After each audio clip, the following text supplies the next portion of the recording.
अस्सलाम वालेकुम students.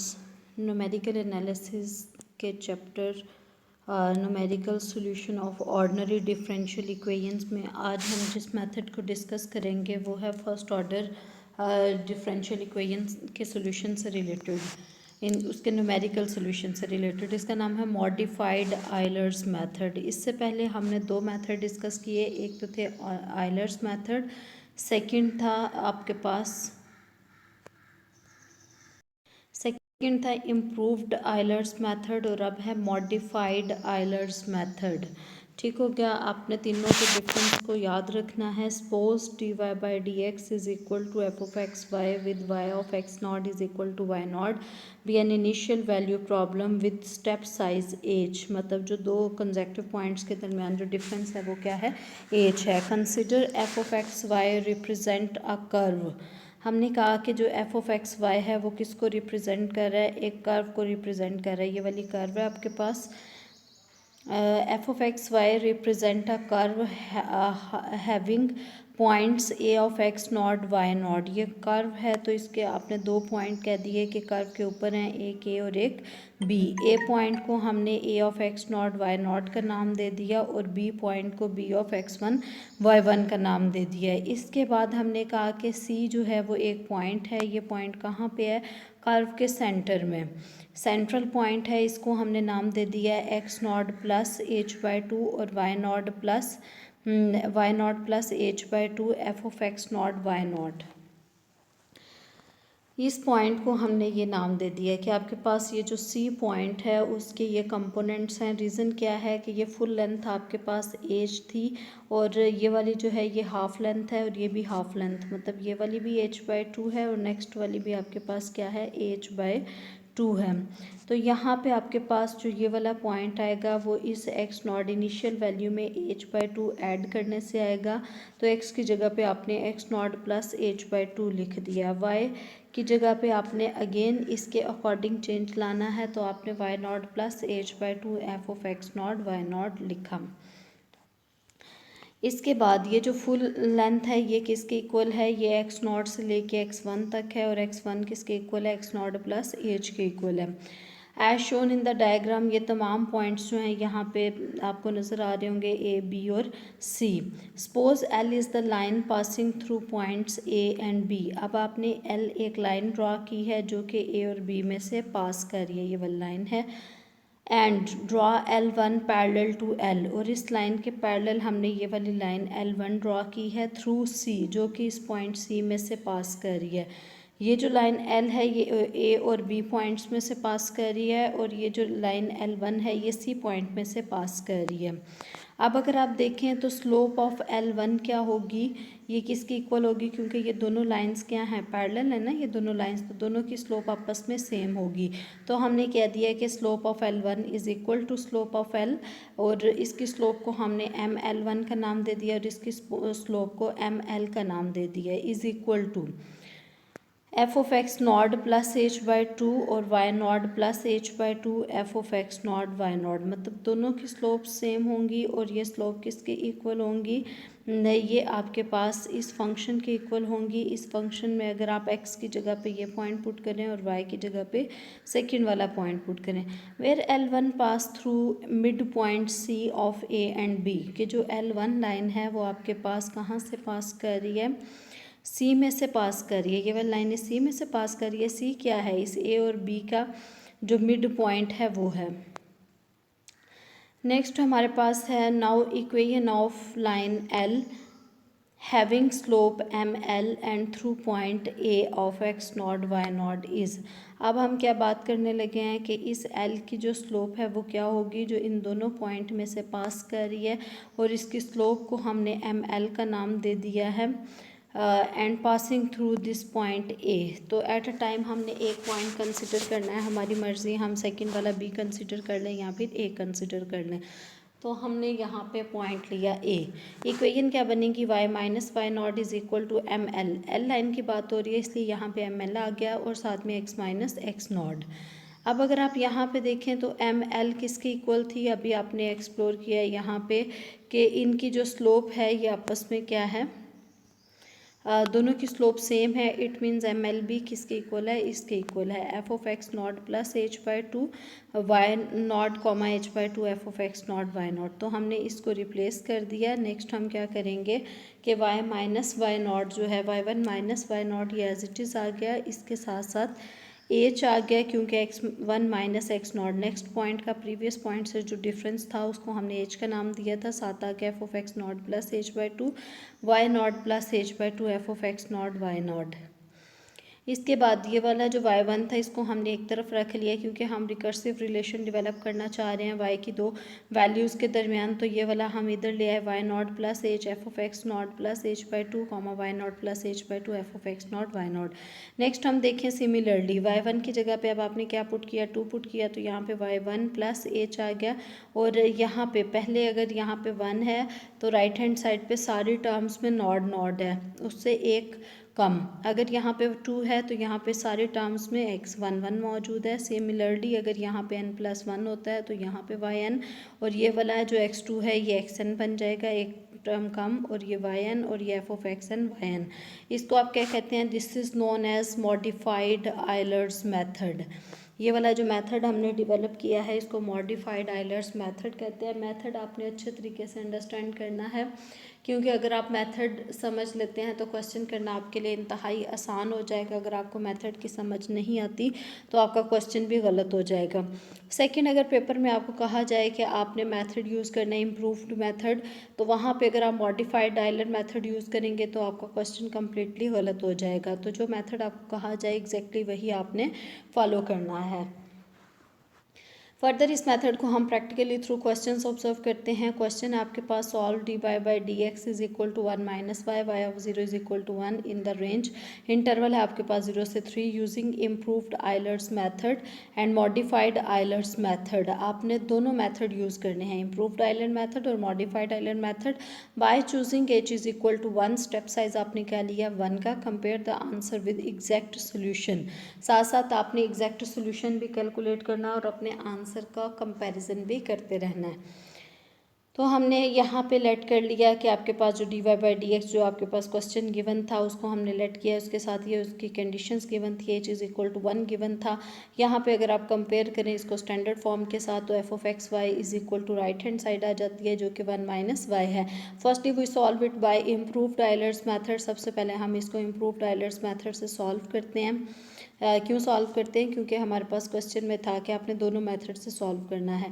Improved Euler's method में इनिशियल पॉइंट्स गिवन है तो एफ नॉट आप कैलकुलेट कर लेंगे तो ये 0 आ जाएगा। इसके बाद नेक्स्ट हमने x1 कैलकुलेट करना है जो कि x नॉट प्लस एच होता है, ये 1 आ गया। नेक्स्ट जो y1 है वो थ्रू आयलर्स मेथड हमने इसको कैलकुलेट करना है, y naught plus h f of x naught Y naught values put की तो आंसर आ गया 1। इस तरीके से f1 की वैल्यू आ जाएगी यूजिंग इम्प्रूव्ड आयलर्स मेथड। अब आपने कौन सा मेथड यूज़ किया है, वही जो आप डिस्कस कर रहे थे इम्प्रूव्ड आयलर्स मेथड। उसका फार्मूला ये बनता है, अगर f1 आ जाए f0 आ जाए तो y1 आप कैलकुलेट कर सकते हैं जो कि y naught plus H by two f naught plus f1 होता है। आंसर आ गया 1। नेक्स्ट आपने f1 कैलकुलेट करना है तो f ऑफ x1 y1 होता है।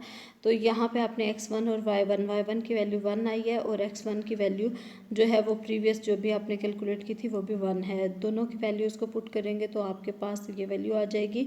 इसके बाद नेक्स्ट वैल्यू कैलकुलेट करने के लिए x1 में हम एज को ऐड करते हैं। एज को ऐड करने के बाद आपके पास कुछ ये वाला एक्सप्रेशन आ जाएगा। y2 को कैलकुलेट करने के लिए अगेन हम आयलर्स मेथड यूज़ करेंगे। अब x2 भी आ गया, y2 भी आ गया। नेक्स्ट हम f2 कैलकुलेट करने जा रहे हैं जो कि 0 के इक्वल आया।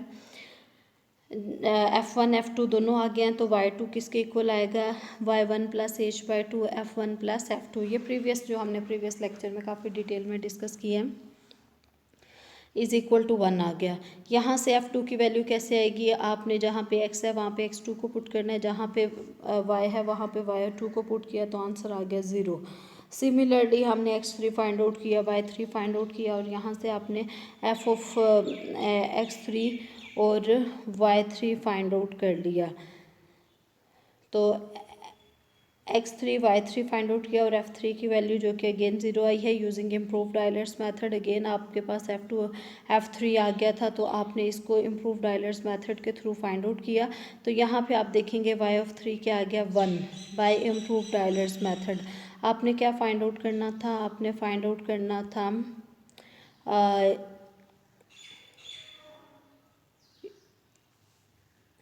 Solve this equation in the range, कहाँ से कहाँ तक, 0 से लेके 3 तक, मतलब x की जो मैक्सिमम वैल्यू है वो क्या होनी चाहिए थी, 3 आनी चाहिए थी। उस रेंज में इसको सॉल्व करना है। तो जहाँ पे आपके पास x3 3 के इक्वल आ गया वहाँ पे हमने स्टॉप कर दिया क्योंकि हमारी रेंज यहाँ तक की थी, इससे बाहर हम मूव नहीं कर सकते। तो नेक्स्ट हम देखेंगे now we solve it by modified Euler's method. अब हम इसको सॉल्व करेंगे by using modified Euler's method, जिसमें आपके पास x नॉट 0 है, y नॉट क्या है 1 है और h आपके पास 1 है। ये गिवन है, ये तीनों वैल्यूज़ गिवन है, f ऑफ x y भी गिवन है 1 माइनस वाई। तो मॉडिफाइड आइलर्स मेथड में ये आपने देखा है कि h/2 इन्वॉल्व हो रहा है। तो y1 is equal to Y naught plus h, y naught आपको पता है, एच आपको पता है, f of x naught plus h/2, मतलब जहाँ जहाँ एक्स है वहाँ पे x naught plus h/2 replace करेंगे, जहाँ पे वाई है y naught plus h/2 into f of x naught Y naught. अगर आप देखें तो जो आपने मॉडिफाइड आइलर्स मेथड किया था वहाँ पे यहाँ पे h यूज़ हो रहा था, लेकिन यहाँ पे h/2 यूज़ हो रहा है। तो जब आप कंपैरिजन करते हुए दोनों को स्टडी करेंगे तो आपकी मिस्टेक के चांसेस कम रहेंगे, इसलिए आपने कंपैरिजन के थ्रू इनको स्टडी करना है। नेक्स्ट आप देखें कि एक्स नॉट की जगह पे 0 था और एच की जगह पे 1 था, आपने वैल्यूज़ पुट कर दी, वाई नॉट की जगह पे 1, एच की जगह पे 1 वैल्यूज़ पुट करते गए तो आपके पास इसको सॉल्व किया तो 1/2 आ गया। इसको अगर आप सॉल्व करेंगे तो खाली 1 रह जाएगा, 1 माइनस 1 0 हुआ, 1/2 इससे मल्टीप्लाई होने के बाद 0 हो गया तो 1/2 और 1 रह गया। नेक्स्ट हम देखते हैं कि 1 plus f of 1/2 1, f of x y किसके इक्वल था, 1 माइनस वाई के इक्वल था। तो वाई की जगह पे आपने 1 माइनस 1 पुट किया तो आंसर आ गया 0। तो यहाँ पे 0 आ गया तो आंसर 1 रह गया, y1 is equal to 1। Similarly आपने y2 कैलकुलेट करना है। y2 कैलकुलेट करने के लिए आपके पास y1 ऑलरेडी मौजूद है, h मौजूद है। अच्छा, इसकी ब्यूटी ये है कि इसमें आपने जो टर्म्स यूज़ करनी है वो ऑलरेडी आप प्रीवियस स्टेप्स में फाइंड आउट कर चुके होंगे, आपने वही वाली जस्ट यूज़ करते जाना है। y3 आ गया नेक्स्ट आपके पास। अगर आप y3 देखें तो उसके लिए आपने क्या किया, 10 y of 3 is equal to 1। x3 किसके इक्वल था आपके पास, वो x3 3 के इक्वल था ना, तो यहाँ पे आपके पास 1 आ गया बाय मॉडिफाइड आइलर्स मेथड। अब आपने 3 तक ही मूव करना था, ज़्यादा मूव नहीं करना था, तो इसलिए हमने यहीं पे ब्रेक लगा दी। नेक्स्ट आप देखिए, अब हमने इसका एग्जैक्ट सोल्यूशन फाइंड आउट करना है। एग्जैक्ट सोल्यूशन निकालने के लिए dy/dx is equal to 1 minus Y है। 1 माइनस वाई मौजूद है तो हम इसको वेरिएबल सेपरेबल फॉर्म के में कन्वर्ट कर सकते हैं। वाई वाली एक तरफ आपने कर ली, एक्स वाली दूसरी साइड पे कर ली। ये लॉग ऑफ वाई माइनस 1 हो गया और ये माइनस एक्स प्लस सी। नेक्स्ट हम इसको सॉल्व करते हुए सिंपल फॉर्म में कन्वर्ट करेंगे। ये कंडीशंस आपके पास गिवन है, वाई नॉट मतलब अगर वाई को 1 पुट करेंगे तो एक्स क्या आ जाएगा, 0 आ जाएगा। E raise to the power 0 1 होता है तो सी की वैल्यू क्या आ गई, 0। सी की वैल्यू 0 जब आप इसमें पुट करेंगे तो ये वाली टर्म खत्म हो जाएगी, just y is equal to 1 रह जाएगा। सो hence y of 3 is equal to 1. Thus both improved Euler's method and modified Euler's method converges to exact solution. It means दोनों का आंसर आपके पास एग्जैक्ट आया, 1 आया है, इसका मतलब दोनों जो हैं हमें एग्जैक्ट सोल्यूशन देते हैं। नेक्स्ट क्वेश्चन है, solve dy/dx is equal to 1 minus y where y of 0 is equal to 0 ranging from 0 to 0.3, मतलब x की मैक्सिमम वैल्यू आपने 0.3 लेनी है, इससे ज़्यादा आपने वैल्यू नहीं लेनी। तो आप सॉल्व करते करते वहाँ तक मूव करेंगे जहाँ तक आपके पास 0.3 आ जाएगा। Using modified Euler's method by choosing h is equal to 0.1, also find relative errors. अब आपने क्या फाइंड आउट करना है, रिलेटिव एरर। इससे पहले आप नॉर्मली क्वेश्चंस में एब्सोल्यूट एरर फाइंड आउट करते हैं, लेकिन इसमें आपको रिलेटिव एरर फाइंड आउट करना है। तो जो इन्फॉर्मेशन गिवन है हमने उसको नोट डाउन कर लिया, उसके बाद yn+1 जनरल फार्मूला हमने लिख दिया। इसके बाद for n is equal to 0, क्योंकि 0 वाली गिवन है ना तो आपने n एन को क्या रखा, 0 रखा, तो वाई 1 आ गया। यहाँ पे आपके पास वाई नॉट आ गया, यहाँ पे एक्स नॉट और ये वाई नॉट, और इन तमाम वैल्यूज़ को पुट करके सिंप्लीफाई करेंगे तो वाई ऑफ 0.1 इसके इक्वल आ गया। इसके बाद आपने क्या करना है, for n is equal to 1, for n is equal to 2, same यही स्टेप्स आपने रिपीट करते जाना है। तो आपके पास कुछ इस तरीके से ये वैल्यू आ जाएगी। एन इज़ इक्वल टू 2 है तो आपके पास ये एक्स के आ जाएगा 0.3 और वाई की वैल्यू 0.2588। अब आपने इसका एग्जैक्ट सोल्यूशन कैलकुलेट करना है, अगेन वेरिएबल सेपरेबल वाली फॉर्म में कन्वर्ट करना है। नेक्स्ट हम इसकी एरर्स देखेंगे, एरर्स इन अप्रॉक्सीमेशन। तो आपने दोनों वैल्यूज़ को माइनस किया तो आपके पास एरर आ गई, एब्सोल्यूट एरर इसको कहते हैं। अगर आप इसका मॉड भी ले लें तो ये एब्सोल्यूट एरर कहलाती है। अब आपने कैलकुलेट करनी थी रिलेटिव एरर। ये फर्स्ट क्वेश्चन है जिसमें आपको रिलेटिव एरर कैलकुलेट करने के लिए कहा गया है। तो उसका फार्मूला ये होता है कि एरर ओवर एग्जैक्ट वैल्यू, मतलब जो एरर आई है और दूसरा जो आपके पास एग्जैक्ट वैल्यू आई है, इंटीग्रेट करने के बाद उससे आपने डिवाइड कर देना। तो एरर आपके पास ये आई थी और एग्जैक्ट वैल्यू ये आई थी, दोनों को डिवाइड किया तो आंसर ये आ गया। ये जो आंसर है इसको आप कहते हैं रिलेटिव एरर। क्या कहते हैं, रिलेटिव एरर। इसके बाद आ जाता है परसेंटेज एरर। परसेंटेज एरर निकालने के लिए आपने सिंपली उसको 100 से मल्टीप्लाई करना है तो आपके पास परसेंटेज एरर आ जाएगा। नेक्स्ट क्वेश्चन है, solve the following differential equation using modified Euler's method for y of 0.2 और वाई ऑफ 0.4। मतलब इन वैल्यूज़ के लिए आपने इसको सॉल्व करना है। अगेन आपके पास इन जो इंफॉर्मेशन गिवन है हम उसको यूटिलाइज़ करेंगे और ये जनरल फार्मूला जो कि इम्प्रूव्ड आयलर्स मेथड के लिए, जो कि मॉडिफाइड आयलर्स मेथड के लिए था, उसको हमने रिप्लेस किया और एन को वेरी करते गए। एक दफ़ा एन को 0 रखा, एक दफ़ा एन को 1 रखा। जब एन को आपने 1 रखा तो आपके पास एच जो था वो 0.2 था। इनिशियल वैल्यू क्या थी, 0 थी ना, तो नेक्स्ट वैल्यू 0 प्लस 0.2, तो 0.2 आंसर आ गया। आपने किस किस पे वैल्यू फाइंड आउट करनी थी, 0.2 पे। तो इसलिए जैसे ही आप n इज़ इक्वल टू 0 के लिए किया तो आपके पास x क्या है, 0.2।